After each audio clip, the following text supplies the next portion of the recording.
Hello hi నమస్తే welcome to hash tag నేను మీ రాజు. రోజు మనతో పాటు ఉన్నారు కరం కోమిరెడ్డి గారు, హైకోర్టు అడ్వకేట్. అయితే ఈరోజు కోమిరెడ్డి గారితో మనం తీసుకుంటున్న టాపిక్ ఏంటంటే తీన్మార్ మల్లన్న పైన దాదాపుగా 2 కేసులు నమోదు కావడం అనేది జరిగింది. ఒకటి 306 అండ్ సెక్షన్ 511. అసలు తీన్మార్ మల్లన్న పైన ఈ కేసులు ఎందుకు పెట్టాల్సి వచ్చింది? సెక్షన్ 311 అంటే వాటికి ఎలాంటి శిక్షలు పడతాయి అండ్ సెక్షన్ 511 అంటే వాటికి ఎలాంటి శిక్షలు పడతాయి? మరిన్ని విషయాలు ఈ రోజు మాట్లాడడానికి మనం అడ్వకేట్ గారితో చూద్దాం. నమస్తే కరం సోమిరెడ్డి గారు. నమస్కారం అండి రాజు గారు.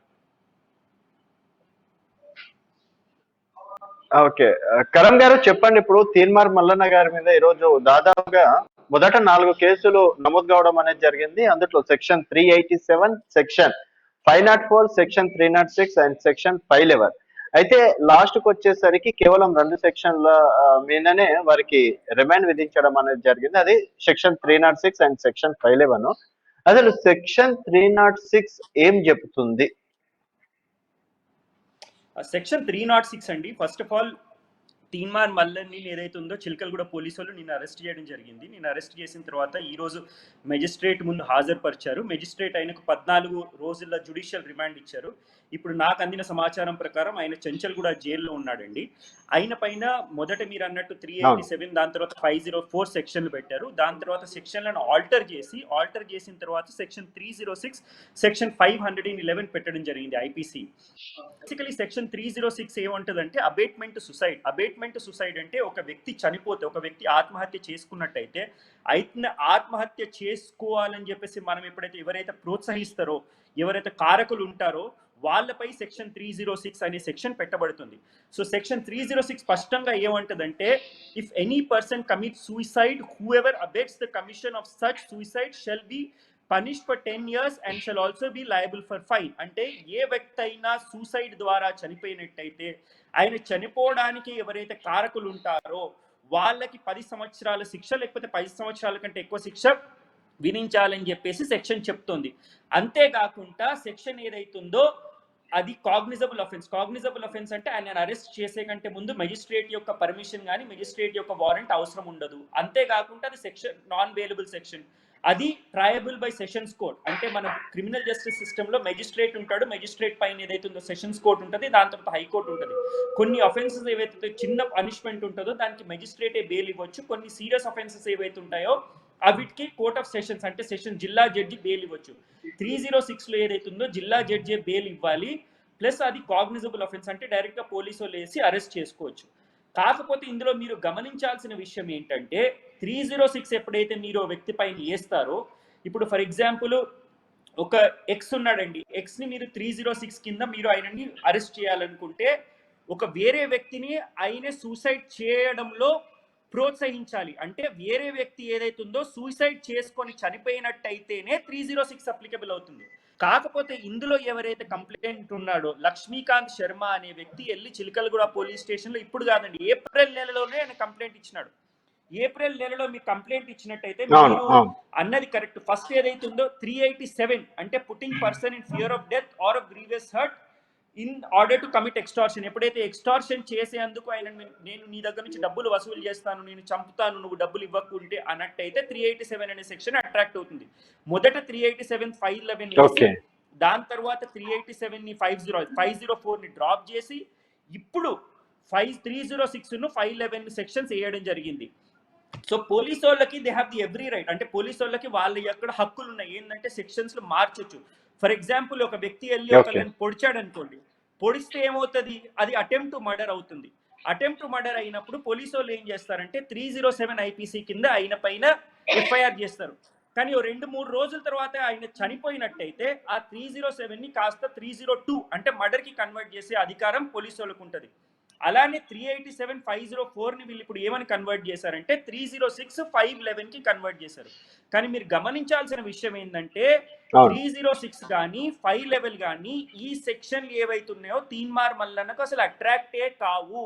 ఎందుకంటే 306 అంటే ఎప్పుడైతే లక్ష్మీకాంత్ శర్మ ఆయన ఏదన్నా తిని లేదన్నా చేసి చనిపోయినట్టయితే 306. కాకపోతే ఇంట్రెస్టింగ్ గా ఏం చేశారు, దీనికి 511 జతపరిచారు. 511 ఎప్పుడు వస్తుంది, సపోజ్ ఒక వ్యక్తి సూసైడ్ చేసుకునే అటెంప్ట్ చేసినట్టయితే ఆ అటెంప్ట్ ఏదైతే అంటే సూసైడ్ చనిపోకుండా అటెంప్ట్ చేసినట్టయితే 511 అట్రాక్ట్ అవుతుంది. అంటే వీళ్ళు ఏమంటున్నారంటే లక్ష్మీకాంత్ శర్మ అనే వ్యక్తి సూసైడ్ చేసుకునే ప్రయత్నం చేశాడు, అటెంప్ట్ చేశాడు కాబట్టి ఆయనకు 306 511 అట్రాక్ట్ అవుతుంది అంటున్నారు. కానీ సుప్రీంకోర్టు పదే పదే ఏమన్నదంటే ఈ 306 కానివ్వండి 511 కానివ్వండి ఆషామాషిగా వేయడానికి లేదు, ఇన్వెస్టిగేషన్ దర్యాప్తు థరోగా జరగాలి. దర్యాప్తు జరిగిన తరువాత ఏదైతే ఖచ్చితంగా స్పష్టంగా మనకు ఆధారాలు ఉండాలి, ఏంటంటే పలానా వ్యక్తి సూసైడ్ చేసుకునే దానికి కారకుడు ఇతను, దానికి కాంక్రీట్ ఎవిడెన్స్ ఉండాలి నంబర్ 1. నంబర్ 2 కాంక్రీట్ ఎవిడెన్స్ ఉండడమే కాకుండా ఆయన సూసైడ్ చేసుకోకున్నా సూసైడ్ అటెంప్ట్ చేసినట్టయితే 511 ప్రకారము అటెంప్ట్ చేసినట్టయితే ఆ అటెంప్ట్ చేయడానికి కారకుడు కూడా ఈ వ్యక్తి అయి ఉండాలని చెప్పేసి స్పష్టంగా ఆధారాలు ఉన్నప్పుడే ఈ సెక్షన్లు అట్రాక్ట్ అవుతుందని సుప్రీంకోర్టు స్పష్టంగా చెప్పడం జరిగింది. కానీ ఈ కేసులో అటువంటి ఆధారాలు ఏమీ లేవు. ఎందుకంటే మీరు గమనించవలసిన విషయం ఏంటంటే దిస్ ఇస్ పొలిటికల్ వెండెటా. నేను పలానా తీన్మార్ మల్లన్న పక్షాన వకాలతా పుచ్చుకోవట్లేదు, ఆయన కరెక్టా ఆయన రాంగా అని నేను అనట్లేదు. కానీ మీరు స్ట్రిక్ట్ గా ఫ్యాక్ట్స్ చూసినట్టయితే, మీరు ఏదైతే ఆరోపణలతో పాటు ఆధారాలు చూసినట్టయితే స్పష్టంగా 306 511 ఇతనికి అట్రాక్ట్ కాదు. ఏప్రిల్ నెలలో మీరు ఎఫ్ఐఆర్ చేశారండి, ఇప్పుడు మీరు అక్టోబర్ నెలలో ఉన్నారు, అంటే దాదాపు 7 నెలల తర్వాత ఆయనను అరెస్ట్ చేయాల్సిన అవసరం ఏముండింది? వీళ్ళు 306 కూడా ఎందుకు పెట్టారంటే 306 ఏదైతుందో ఇప్పుడు మీరు 387 పెట్టారనుకోండి, అందులో 7 years వరకే శిక్ష ఉంటుంది, 7 years వరకు శిక్ష ఉంటుంది. కాబట్టి సుప్రీంకోర్టు ఏమందంటే 7 years శిక్ష ఉన్నట్టయితే మీరు ఆటోమేటిక్గా అరెస్ట్ చేయడానికి లేదు, ఫస్ట్ వాళ్ళకు ఒక నోటీస్ ఇవ్వాలి 41 CRPC ప్రకారం, దాని తర్వాతే అరెస్ట్ చేయాలని చెప్పేసి సుప్రీంకోర్టు యొక్క జడ్జిమెంట్ ఉంది. ఇప్పుడు 306 ఎందుకు పెట్టారు? 306 పెట్టినట్టయితే అందులో 10 సంవత్సరాల శిక్ష ఉందండి. 10 సంవత్సరాల శిక్ష ఎప్పుడైతుందో నోటీసు ఇవ్వాల్సిన అవసరం లేదు కాబట్టి వాళ్ళు కావాల్సుకున్న 306 అనే సెక్షన్ పెట్టడం జరిగింది. నేను అన్నట్టు 306 511 రెండు కూడా ఈ యొక్క కేసుకి అట్రాక్ట్ కావు, but it is a misuse of power అని నేను అంటున్నాను. ఓకే అండి, ఇప్పుడు యాక్చువల్గా ఏంటంటే శనివారం ఆదివారం రోజులు బెయిల్ ఇవ్వడానికి కుదరదు, అయితే కావాలని శనివారం రోజు చూసుకొని పోలీసు వాళ్ళు తీర్మాన్ మల్లన్నని అరెస్ట్ చేసింది అనుకోవచ్చా? ఆయన ఇంకోటి 511 306 పైన మల్లన్న గారు ఒకవేళ బెయిల్ అప్లై చేస్తే బెయిల్ వచ్చే అవకాశాలు ఉన్నాయంటారా? ఇప్పుడు సాటర్డే రోజు అరెస్ట్ చేశాను మీరు అన్నట్టు బహుశా కరెక్ట్ అయ్యి ఉంటుంది. సాటర్డే రోజు సండే రోజు కోర్టులు సహజంగానే క్లోజ్ ఉంటాయి. ఇప్పుడు హైకోర్టులో కూడా ఏదైతే ఉందో హైకోర్టులో మండే టు ఫ్రైడే వర్కింగ్ ఉంటుంది. ఎమర్జెన్సీ కేసెస్ ఉన్నట్టయితే మేము ఒక స్పెషల్ అప్లికేషన్ వేసుకుంటాం రిజిస్ట్రార్ గారి దగ్గర, వేసుకొని పలానా హౌస్ మోషన్ అంటే జడ్జి గారి ఇంట్లో కేసు వినండి అని చెప్పేసి ఒక దరఖాస్తు పెట్టుకుంటాము. అందులో సీరియస్నెస్ ఉన్నట్టయితే హైకోర్టు జడ్జిలు ఏదైతే ఉందో వాళ్ళు పర్మిషన్ ఇస్తారు. సో డెఫినెట్లీ సాటర్డే సండే ఏదైతే ఉందో కోర్టులు సహజంగా పనిచేయవు కాబట్టి బెయిల్ దొరికే ఆస్కారం తక్కువ ఉంటుంది. కాబట్టి ఇలాంటి చర్య పోలీసు వాళ్ళు శుక్రవారం రాత్రి ఆయనను హడావిడిగా ఆయన ఇంటికో లేకపోతే ఆఫీస్కి వెళ్ళి అరెస్ట్ చేయడము, ఆయన తీవ్రవాది కాదు ఏమి కాదు, ఆయన జర్నలిస్టు, ఫ్రైడే నైట్ వెళ్ళి అరెస్ట్ చేయడము, సాటర్డే ఎర్లీ మార్నింగ్ ఆయనను పోలీస్ జడ్జి ముందట ప్రవేశపెట్టడము, దాని తర్వాత ఆయన జ్యుడిషియల్ రిమాండ్ ఏదైతే పంపినారో మీరు అన్న దాంట్లో అందులో సత్యం ఉంది. ఎందుకంటే సాటర్డే సండే కోర్టులు సహజంగానే బంద్ ఉంటాయి కాబట్టి బెయిల్ దొరకడం కష్టం, కాబట్టి ఇలాంటి చర్య పోలీసు వాళ్ళు తీసుకున్నారని చెప్పేసి మనం అనుకోవడంలో ఎటువంటి తప్పు లేదు. రెండో ప్రశ్నకు జవాబు ఏంటంటే ఇందులో బెయిల్ వస్తుందా అని. ఇప్పుడు బెయిల్ అనేది ఏదైతుందో తప్పకుండా ఇందులో బెయిల్ వస్తుందని నేను 100%. ఇప్పుడు 14 రోజుల జ్యుడిషియల్ రిమాండ్ పంపించినారు జడ్జి కాబట్టి ఆయన 14 రోజులు స్పష్టంగా జైల్లో ఉండాలని ఎక్కడా రూల్ లేదండి. 14 రోజులు ఏదైతుందో సహజంగా జ్యుడిషియల్ కస్టడీకి మెజిస్ట్రేట్ పంపుతారు. దాని తర్వాత బెయిల్ అదే రోజు రావచ్చు, నెక్స్ట్ డే రావచ్చు, 3 రోజులలో రావచ్చు, 4 రోజులలో రావచ్చు.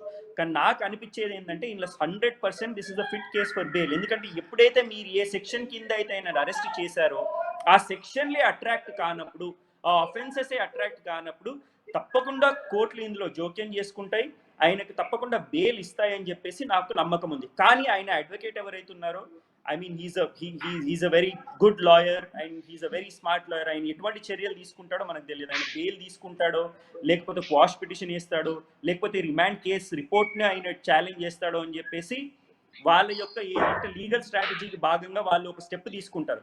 కానీ ఇందులో రిలీఫ్ వస్తుంది. ఆయన జైలు నుంచి 14 రోజులు రిమాండ్ ఇచ్చినారు కాబట్టి 14 రోజులు ఖచ్చితంగా ఆయన జైల్లో ఉండాలని మాత్రం లేదండి. తప్పకుండా ఆయనకు 14 రోజుల కంటే ముందే రిలీఫ్ దొరికే పూర్తి ఆస్కారం ఉంది. ఓకే అండి. ఇప్పుడు చాలా మంది అరెస్ట్ అయిన వెంబడే పోలీస్ కస్టడీకి తీసుకెళ్తారు. తర్వాత రిమాండ్‌కి తీసుకెళ్ళడం అనేది జరుగుతుంది గదా! అసలు పోలీస్ కస్టడీకి, రిమాండ్‌కి తేడాలేంటి? ఒక అడ్వకేట్‌గా చెప్పండి. చాలా మందికి ఇప్పుడు సందేహం ఉంటది. పోలీస్ కస్టడీకి రిమాండ్కి తేడా ఏంటంటే బేసికలీ పోలీస్ కస్టడీ అని ఉంటుందండి. దాని తర్వాత జుడిషియల్ రిమాండ్ అని ఉంటుంది. జుడిషియల్ రిమాండ్ ఏదైతుందో మీరు జుడిషియల్ రిమాండ్ అంటే ఫర్ ఎగ్జాంపుల్ హైదరాబాద్లో చెంచల్గూడ కానివ్వండి చెర్లపల్లి జైలుకి తరలిస్తారు. ఎప్పుడైతే పోలీస్ కస్టడీకి పిటిషన్ పోలీసు వాళ్ళు వేసుకుంటారో సహజంగా ఎలా ఉంటుందంటే పోలీస్ కస్టడీకి పిటిషన్లు ఎప్పుడు పోలీసు వాళ్ళు వేసుకుంటారంటే suppose if they have to recover సర్ట్ అంటే ఆయన దగ్గర నుంచి కొన్ని ఆధారాలు తీసుకోవాలని ఉంటాయి. ఫర్ ఎగ్జాంపుల్ ఇప్పుడు సపోజ్ జస్ట్ ఫర్ ఎగ్జాంపుల్ చెప్తున్నాను, మీకు మర్డర్ కేసు ఉందనుకోండి. మర్డర్ కేసు గన్తో జరిగినప్పుడు నిందితుడిని అరెస్ట్ చేసిన తర్వాత పోలీస్ కస్టడీ పిటిషన్ వేసుకొని ఆయన దగ్గర నుంచి గన్ రికవర్ చేసుకోవాలనుకోండి. పోలీస్ కస్టడీ పిటిషన్ వేసుకొని 3 రోజులు 4 రోజులు ఆయన దర్యాప్తు చేసిన తర్వాత ఆయన దగ్గర నుంచి గన్ రికవర్ చేసుకోవడం. లేకపోతే ఎకనామికల్ అఫెన్సెస్ ఉన్నాయి. సపోజ్ ఒక బ్యాంక్ ఫ్రాడ్ జరిగింది, 500, 200, 100, 10, 5 crores వాట్ ఎవర్ జరిగిన తర్వాత ఆయన దర్యాప్తు చేసిన తర్వాత ఈ డబ్బులు ఎక్కడ రూట్ చేశారు, నీతో పాటు ఎవరెవరు ఉన్నారు. డ్రగ్స్ కేసు ఉందనుకోండి, డ్రగ్స్ని మీరు ఏదైతే డ్రగ్స్ని కన్ఫిస్కేట్ చేయాలి. అలాంటి కేసులలో పోలీస్ కస్టడీ పిటిషన్ వేసుకోవడం సహజంగా జరుగుతుంది. ఈ కేసులో కూడా నాకు తెలిసి వాళ్ళు పోలీస్ కస్టడీ పిటిషన్ ఈ కేసులో వాళ్ళు పోలీసు వాళ్ళు వేసినట్టయితే దానికి ఒకటి ఉంటుందండి. రీజన్ ఏంటంటే to deny him bail.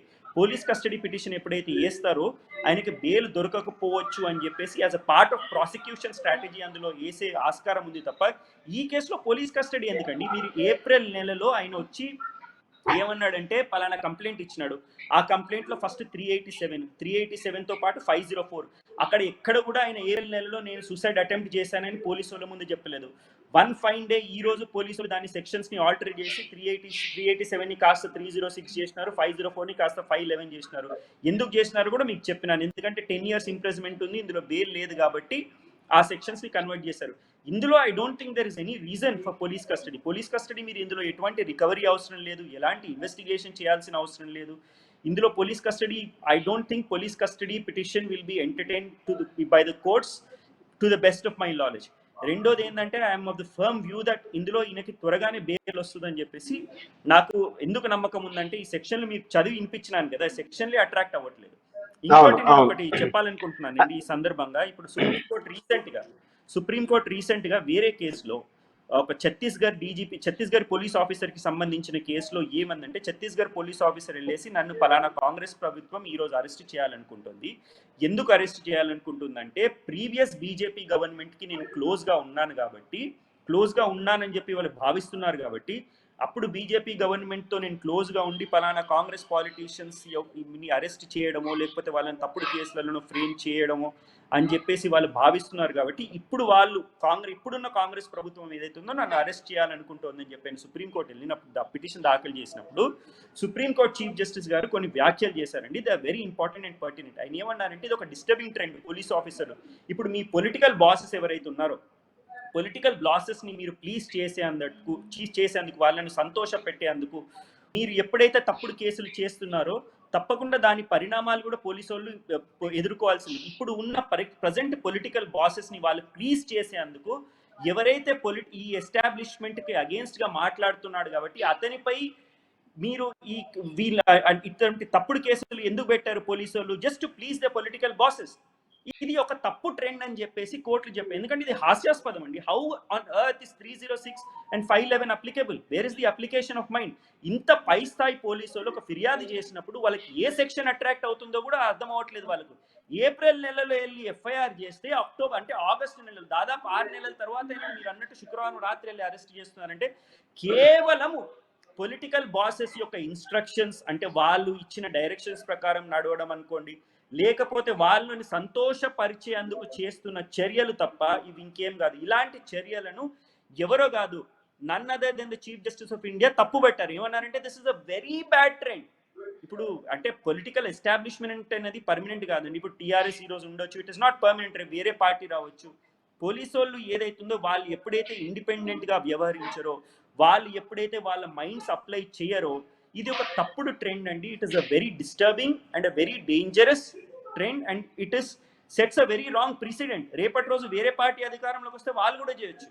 So మీరు as a police person, police ఎవరు, they are the custodians of law and order. వాళ్ళు ఇలాంటి కేవలం ఐ మీన్ ఇలాంటి తప్పుడు కేసులు పెట్టడం ద్వారా they are sending out a very wrong message.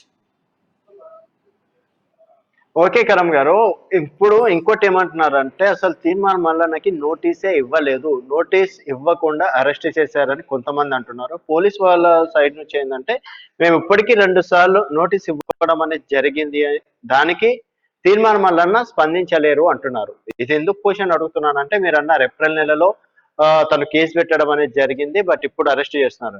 అంటే పోలీస్ వాళ్ళు ఆల్రెడీ 2 సార్లు నోటీస్ ఇచ్చారు, దానికి రెస్పాన్స్ కాకపోతే ఇలా అరెస్ట్ చెయ్యొచ్చు అంటారా? అంటే పోలీస్ వాళ్ళకి ఆ రైట్స్ ఉంటాయా ఎప్పుడంటే అప్పుడు అరెస్ట్ చేసేది? ఇప్పుడు లేదండి, ఇప్పుడు నాకు దీనిపైన స్పష్టమైన సమాచారం లేదు. కానీ నేనేదైతే నేను చదివాను, పేపర్లో చదివాను, పోలీసు వాళ్ళు ఏమంటున్నారంటే 2 సార్లు నోటీసులు ఇచ్చినాము, వచ్చి ఇప్పుడు పలానా వ్యక్తి పైన ఒక ఆరోపణ ఉన్నప్పుడు ఏదైతుందో ఎఫ్ఐఆర్ రిజిస్టర్ అవుతుందండి. ఎఫ్ఐఆర్ రిజిస్టర్ అయిన తర్వాత ఇన్వెస్టిగేషన్ భాగంగా పోలీసు వాళ్ళు ఎవరిపైనైతే ఆరోపణలు ఉన్నాయో వాళ్ళని పోలీస్ స్టేషన్కి పిలవచ్చు, దర్యాప్తు చేయొచ్చు. దర్యాప్తులు ఎవరిపైనైతే ఆరోపణలు ఉన్నాయో అక్యూజ్డ్ ముద్దాయి, ఆయన పోలీస్తో కోఆపరేట్ చేయాలి. కోఆపరేట్ చేయనప్పుడు పోలీసు వాళ్ళు తప్పకుండా ఆయనను అరెస్ట్ చేయొచ్చు. కానీ నేనేమంటున్నానంటే ఏప్రిల్ నెలలో మీకు ఇది ఎఫ్ఐఆర్ అయింది, ఆయన 2 సార్లు నోటీస్ ఇచ్చినామని చెప్పి వాళ్ళు అంటున్నారు, నోటీస్ అందలేదని వీళ్ళు అంటున్నారు. కొన్ని పత్రికలు ఏమని రాసినాయంటే నోటీస్ అందిన తర్వాత కూడా తీన్మార్ మల్లన్న యొక్క అడ్వకేట్ వాళ్ళకి రాయడం జరిగింది ఏంటంటే మేము మీ ముందు హాజరు కాలేకపోతున్నాం, ఎందుకంటే పలానా తీన్మార్ మల్లన్న కరోనా వచ్చిందని చెప్పి కూడా మేము హాజరు కాలేకపోతున్నాడని చెప్పి కూడా అడ్వకేట్ ఉత్తరం రాశాడని చెప్పి కొన్ని పత్రికలు రాశాయి. అందులో ఎంత సత్యం ఉందో ఇంత just because I don't have concrete information, అంటే నాకు స్పష్టమైన సమాచారం లేదు. కాకపోతే జనరల్ లాలో ఏమవుతుందంటే ఒక్కసారి వెళ్ళి ఒక ఎఫ్ఐఆర్ కానీ ఒక కంప్లైంట్ ఇచ్చినప్పుడు, ఒక ఆరోపణ చేసినప్పుడు, సపోజ్ నేనే పలానా రాజుగారి పైన ఆరోపణ చేసినప్పుడు పోలీసులు రాజుగారిని దర్యాప్తు కోసం పిలవచ్చు. దర్యాప్తులో రాజుగారు ఏదైతుందో కంపల్సరీ పోలీసుతో కోఆపరేట్ చేయాలి. వెళ్ళిన తర్వాత ఆయన సైడ్ ఉన్న సమాచారం ఆయన ముందు పెట్టాలి.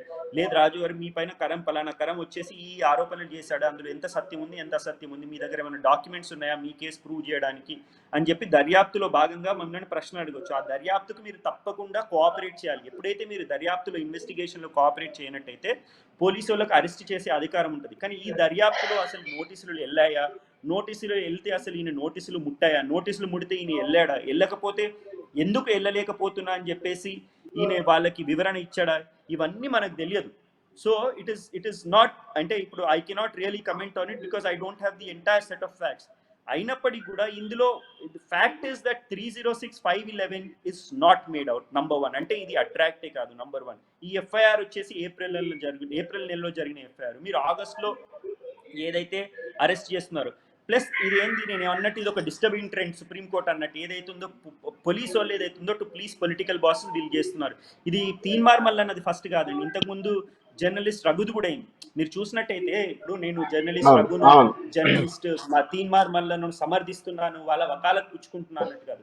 కాకపోతే ఒక జనరల్ పర్సెప్షన్, ఒక పర్సన్ ఏంటంటే వీళ్ళు ఏదైతుందో ఇద్దరు జర్నలిస్ట్ ఎవరైతే అరెస్ట్ అయినారో వీళ్ళు ఈ ప్రభుత్వానికి వ్యతిరేకంగా మాట్లాడుతున్నారు, ఈ ప్రభుత్వాన్ని కొన్ని కఠినమైన ప్రశ్నలు అడుగుతున్నారు. జర్నలిస్ట్ రఘు విషయంలోకి వస్తే అప్పుడు ఆయన ఏదైతుందో ప్రైవేట్ హాస్పిటల్ బిల్లుల పైన, దాని తర్వాత నాకు తెలిసి కోకాపేట అండి, if I'm wrong correct me, Kokapet lands ఇష్యూలోనో ఆయన కొంచెం ఇన్వెస్టిగేటివ్ జర్నలిజం అనుకోండి కొన్ని ప్రశ్నలు అడగడం మొదలుపెట్టిన తర్వాత ఆయనను అరెస్ట్ చేయడం, ఆయనను ఏదైతే కేసులో అరెస్ట్ చేశారో కూడా అది కూడా హాస్యాస్పదమే. ఎందుకు హాస్యాస్పదం అంటే ఎప్పుడైతే ఆఫెన్స్ అయిన 3 నెలలకు 4 నెలలకు 5 నెలలకు మీరు చూసినారు ఎలా అరెస్ట్ చేసినారు. ప్లేన్ అంటే ప్రైవేట్ సివిల్ డ్రెస్లో వెళ్ళడం కూడా తప్పు, పోలీస్ మాన్యువల్కి విరుద్ధం.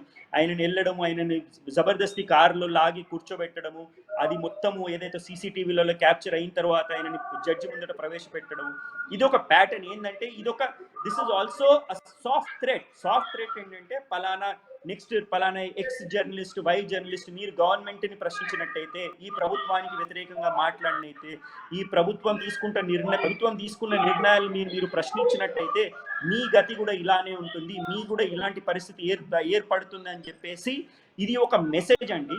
And this is completely not in the interest of democracy. నేనేమనుకుంటున్నానంటే జర్నలిస్టులు అందరూ, మీరు పలానా తీన్మార్ మల్లన్నతోని మీరు వ్యక్తిగతంగా ఆయన సమర్థించకపోవచ్చు, నాకు పర్సనల్గా ఆయన స్టైల్ ఆఫ్ జర్నలిజం నచ్చకపోవచ్చు, దట్ ఈస్ డిఫరెంట్. కాకపోతే ప్రభుత్వం ఏదైతే తీసుకుంటున్న చర్యలు, ఏ విధంగానైతే ఏదైతే ఏమంటే టార్గెట్ చేస్తున్నాయో దాన్ని మనం తప్పకుండా ప్రశ్నించాలండి. ఎందుకంటే ఒక్కసారి మీరు ప్రశ్నించకపోతే this becomes a trend.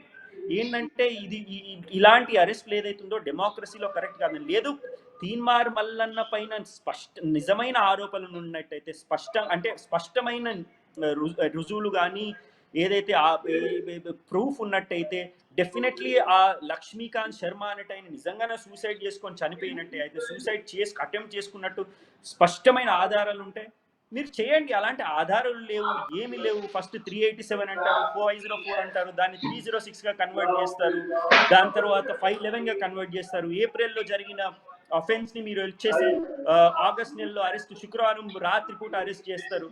So it is a very disturbing trend and this needs to be condemned in the strongest terms అండి. ఓకే, ఇప్పుడు తీన్మార్ మల్లన్న గారిని అరెస్ట్ చేశారు కదా, ఫైనల్ గా అంటే వారు కొంతమంది తీన్మార్ మల్లన్న అభిమానులు ఏమంటున్నారంటే మేము సుప్రీం కోర్టుకి కూడా వెళ్తాము అని చెప్పేసి అంటున్నారు. ఫైనల్ గా ఏం చెప్పాలనుకుంటున్నారు? ఇప్పుడు జరుగుతుందా లేకపోతే హైకోర్టు వరకు న్యాయం జరుగుతుందా? లేదు, ఇప్పుడు నేను తీన్మార్ మల్లన్న గారికి ఒక కంపీటెంట్ అని నేను అన్నట్టు he's got a very competent legal team, he has got a very good lawyer. వాళ్ళ స్ట్రాటజీ ఎలా ఉండబోతుందో మనకు తెలియదండి. ఇప్పుడు నేను అన్నట్టు నేను ఇంతకుముందు ఏం చెప్పాను, ఎన్నో ఆప్షన్స్ ఉంటాయి. ఒక వ్యక్తి అరెస్ట్ అయిన తర్వాత మీరు సెషన్స్ కోర్టులో అంటే జిల్లా కోర్టులో 439 కింద ఒక నార్మల్ బెయిల్ పిటిషన్ వేసుకోవచ్చు, లేదంటే జిల్లా కోర్టులో కాకుండా మీరు హైకోర్టులో కూడా 439 కింద బెయిల్ పిటిషన్ వేసుకోవచ్చు, లేకపోతే హైకోర్టులో క్వాష్ పిటిషన్ వేసుకోవచ్చు, హైకోర్టులో మీరు హేబియస్ కార్పస్ పిటిషన్ వేసుకోవచ్చు.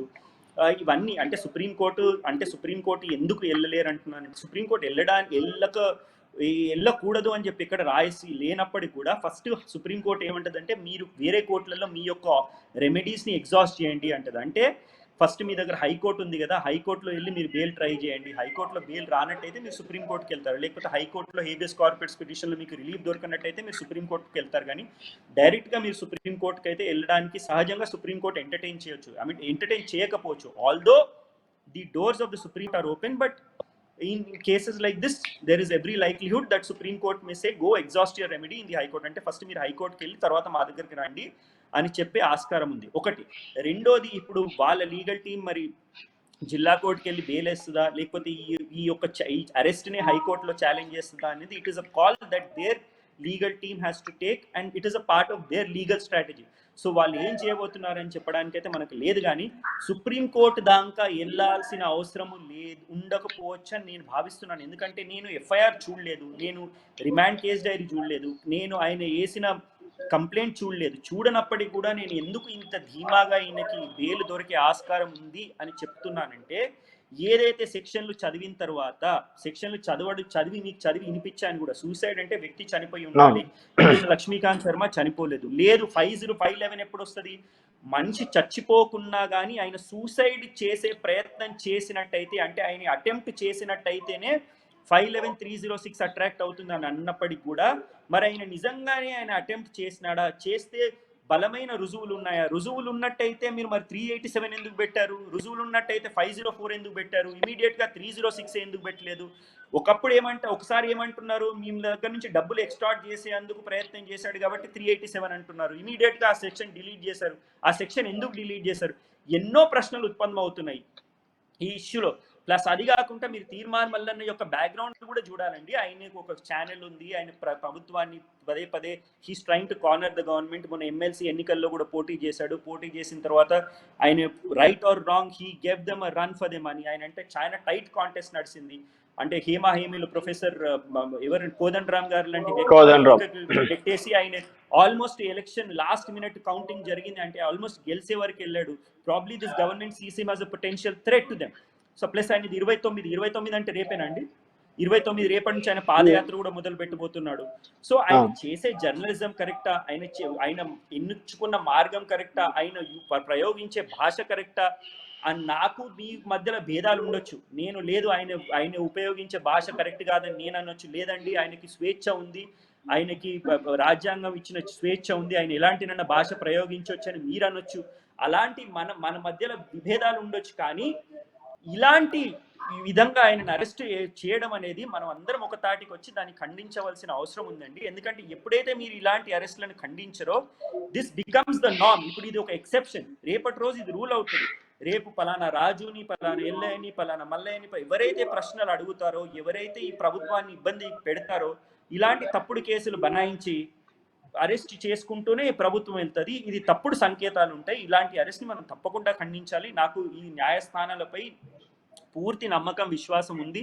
తప్పకుండా కోర్టులు ఇందులో జోక్యం చేసుకొని ఆయనకు తొందరలోనే రిలీఫ్ ఇస్తాయని చెప్పేసి నేను భావిస్తున్నాను. ఓకే అండి, థ్యాంక్ యూ కరం కోమిరెడ్డి గారు, మీ విలువైన సమయాన్ని హ్యాష్ ట్యాగ్ కేటాయించినందుకు. ఇది అడ్వకేట్ కరం కోమిరెడ్డి గారితో స్పెషల్ ఇంటర్వ్యూ. మరొక గెస్ట్ తో మళ్ళీ కలుద్దాం. చూస్తూనే ఉండండి hash tag. Yeah, thank you.